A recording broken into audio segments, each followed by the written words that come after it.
Right now, as you're watching this, 3,500 American service members have just touched down in the Middle East. Aircraft carriers are cutting through the Suez Canal under heavy escort. B-52 bombers are being loaded and launched from runways under the cover of darkness. Guided missile destroyers are fanning out across the Persian Gulf. And the Strait of Hormuz is under what Iran is now openly calling a toll booth regime. This is the narrow choke point through which roughly 20% of the entire world's oil supply passes every single day. In this regime, they decide who gets through and who doesn't. This is not a simulation. This is not a political talking point. This is Operation Epic Fury, and it just entered a phase that military analysts are calling the most dangerous escalation since the Gulf War. And if you think this is just something happening thousands of miles away, I want you to think about the price you paid the last time you filled up your gas tank. Think about the grocery bill you paid last week. Think about the interest rate on your mortgage or your car loan. All of it, every single bit of it, is being shaped right now by what's unfolding in this conflict. So let me walk you through exactly what is happening and why these troops are being deployed. I will explain what's at stake for every single person watching and what the world looks like from this point forward.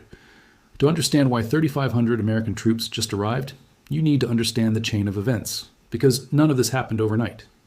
It started on October 7th, 2023, when Hamas launched a massive coordinated attack on southern Israel. According to Israeli authorities, approximately 1,200 people were killed in that attack. The response from Israel was immediate and devastating. A sustained military campaign was launched inside the Gaza Strip. According to Palestinian health officials and reports from the UN and Reuters, the resulting casualties have been enormous. The destruction across Gaza has been described by multiple international organizations as unprecedented. A ceasefire was eventually brokered by the United States, and for a period it held. But as Reuters has extensively documented throughout early 2026, that ceasefire has been under constant strain. According to Reuters, reporting from late March 2026, Israeli strikes hit 2 police checkpoints run by Hamas in Gaza. These strikes killed at least 6 Palestinians, including a child.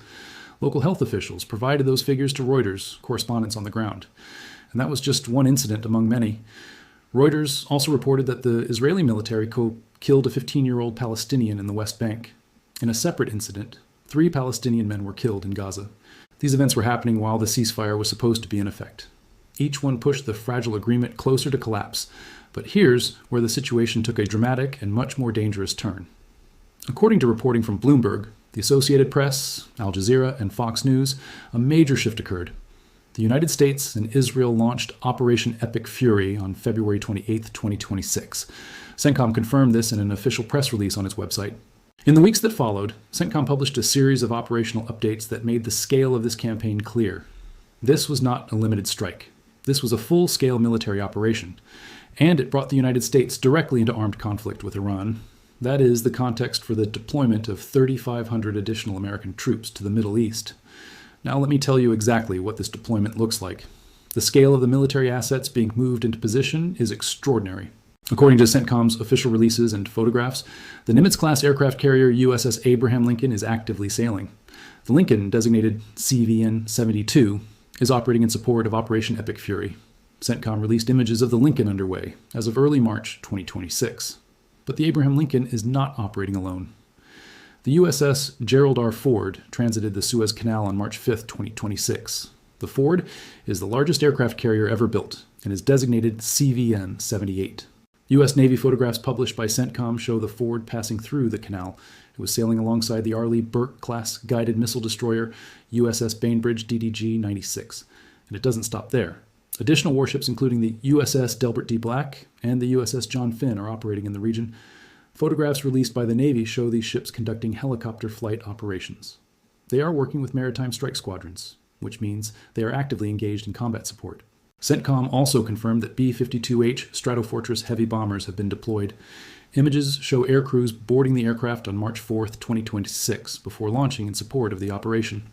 So when we say 3,500 troops have arrived, understand they are joining a massive force.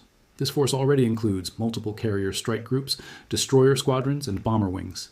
These additional service members are being positioned to strengthen force protection. They will support ongoing operations and provide additional capability as the conflict intensifies, and the operational tempo is high. CENTCOM issued a statement on March 11, 2026, warning civilians to avoid ports used by Iranian military forces. A separate statement from March 8th specifically warned civilians inside Iran about safety concerns. On March 2nd, CENTCOM acknowledged that 3 U.S. F-15 fighter jets were involved in a friendly fire incident over Kuwait. All pilots were reported safe in that specific incident. These are the kinds of disclosures that tell you this is a fast-moving and dangerous operation. The margin for error is razor thin. Now I need to talk about the single most consequential aspect of this entire conflict. That is what is happening at the Strait of Hormuz. If you don't know what the Strait of Hormuz is, you need to understand it right now. It is the reason this conflict has the potential to affect every economy on the planet. The Strait of Hormuz is a narrow waterway that sits between Iran and Oman and the UAE. It connects the Persian Gulf to the Gulf of Oman and the open ocean. According to the U.S. Energy Information Administration, approximately 1/5 of the world's petroleum passes through it daily. That makes it one of the most strategically important choke points anywhere on Earth. And Iran controls the northern shore. According to reporting by the Associated Press, Iran has begun to formalize a toll booth regime on the strait. In practical terms, this means Iran is now selectively deciding which ships are allowed to pass. They are leveraging their geographic position to exert control over global oil flows. The economic consequences have been immediate and severe. Bloomberg reported that 2 Chinese container ships attempted to exit the strait, but reversed course. A Thai commercial vessel that was struck drifted ashore near the strait. As of the latest reporting, its crew is still missing. Al Jazeera reported that Iran agreed to allow humanitarian shipments to pass at the UN's request. But commercial traffic has been severely disrupted. The uncertainty alone is causing chaos in global energy markets. Let me give you some specific numbers so you understand the direct hit. Bloomberg reported that U.S. diesel fuel prices rose above $5 a gallon. This is the first time since December 2022 that prices have reached this level. That increase is directly attributable to the disruption in the Strait of Hormuz. Macquarie published an analysis warning that oil prices could reach $200 per barrel. This could happen if the conflict extends through June. $200 a barrel is more than double the price before this conflict began. Carnival Cruise Line announced it was cutting its profit outlook specifically because of rising fuel costs. But it goes far beyond fuel prices. The Associated Press published a detailed report showing that the war has sparked a global fertilizer shortage. Fertilizer production depends heavily on natural gas. The disruption of energy supplies has created a cascading shortage that is now threatening food prices. AP reported from Kenya, highlighting the impact on agricultural communities. When fertilizer becomes unaffordable, farmers plant less and yields drop. This is happening right now across Africa, South Asia, and Latin America. The financial markets are reflecting this turmoil in real time. Bloomberg reported that the Nasdaq 100 index fell into correction territory. This means it declined more than 10% from its recent peak. Major technology stocks are leading the sell-off. U.S. Treasury yields reached their highest levels of the year. Cross-asset drops were widespread, signaling genuine systemic stress in global markets. Central banks around the world are being forced to respond. Bloomberg reported that Pierre Wunsch stated a rate hike would likely be necessary if the conflict lasts until June. The European Union separately assessed a risk of stagflation for the entire European economy. Stagflation is the dangerous combination of rising inflation and slowing economic growth. Morgan Stanley projected that South Africa could see a rate hike as early as May. Economists surveyed by Bloomberg indicated that U.S. inflation could rise above 3%. This is why those 3,500 troops matter so much. This is not just a military deployment, it is a signal that the United States is committing to a conflict that is reshaping the global order.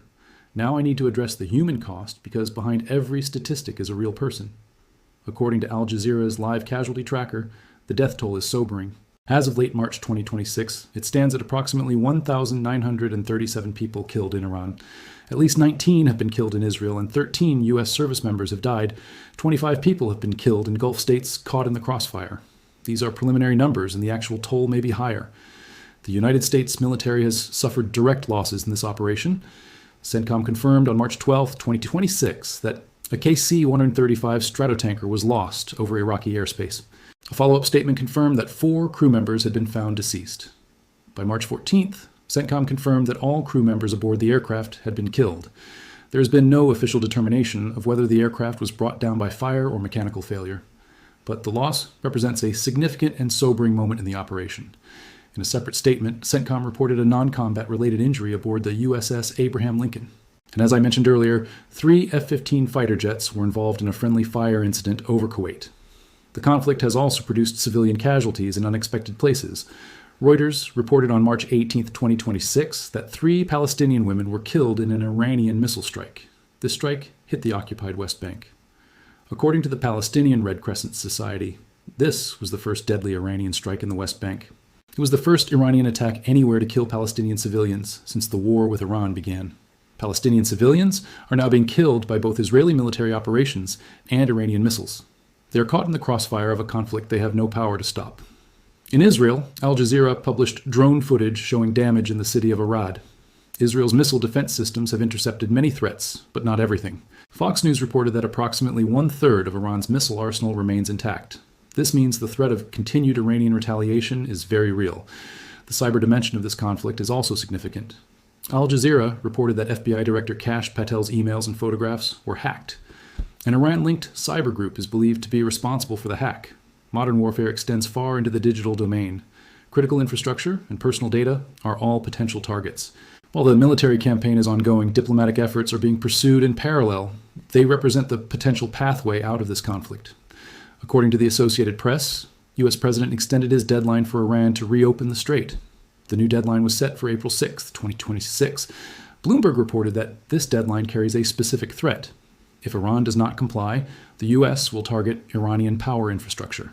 This includes electrical grids and facilities that serve the civilian population. U.S. President has publicly claimed that negotiations with Iran are ongoing. At the international level, G7 foreign ministers convened to discuss the Iran war. Secretary of State Marco Rubio presented America's strategy to allied nations.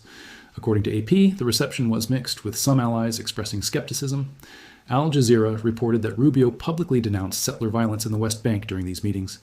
He acknowledged the toll the Strait of Hormuz disruption is having globally. On the Gaza track, Reuters reported that envoys from U.S. President's Board of Peace met with Hamas. The purpose was to safeguard the Gaza ceasefire. Reuters also reported that the Board of Peace presented Hamas with a written proposal on disarmament. It outlines a plan to disarm Hamas in stages over an 8-month period. Hamas has thus far refused to lay down its weapons. Multiple countries have stepped forward as potential mediators. The Associated Press reported that Pakistan has emerged as a key backchannel. Al Jazeera reported that Pakistan, Turkey, Egypt, and Saudi Arabia are working to de-escalate. The ripple effects are now being felt in virtually every region. Southeast Asian countries are revisiting nuclear power plants for their AI data centers. Disrupted traditional energy supplies have forced this shift. Malaysia is specifically cited as being affected by these construction timelines. Bloomberg reported that India imposed new taxes on fuel exports. Zimbabwe's gold exports are reportedly at risk because of the conflict. The Czech Republic is considering capping fuel profit margins as prices surge. Iran has shifted its grain imports away from the Strait of Hormuz entirely. They are now routing shipments through the Gulf of Oman. In the humanitarian sphere, UNICEF warned that more children will suffer in Somalia. Disrupted shipping and rising fuel costs are making aid delivery harder. The fertilizer shortage is a direct threat to food security for hundreds of millions. Even in the world of sports, the Associated Press reported disruptions. Formula One announced a 5-week hiatus after the Japanese Grand Prix. Iran forbade its own national sports teams from traveling to hostile countries. Major League Baseball's opening day saw disruptions with the automated ball strike system. Bloomberg reported that space tourism demand has dried up. The Nasdaq's correction was driven by market anxiety amplified by the geopolitical situation. So where does all of it go from here? The arrival of 3,500 additional U.S. troops signals the Pentagon is not planning a quick exit. This deployment is consistent with preparation for a sustained operation. Fox News reported on what a potential U.S. ground operation in Iran could look like. They noted that the Pentagon has been preparing contingency plans for a final phase. However, experts have cautioned that a ground invasion would be a risk of enormous scale. Al Jazeera cited an expert saying a ground invasion could cause a global economic meltdown. The April 6th deadline represents a critical decision point. If Iran does not comply, the United States has signaled it will escalate.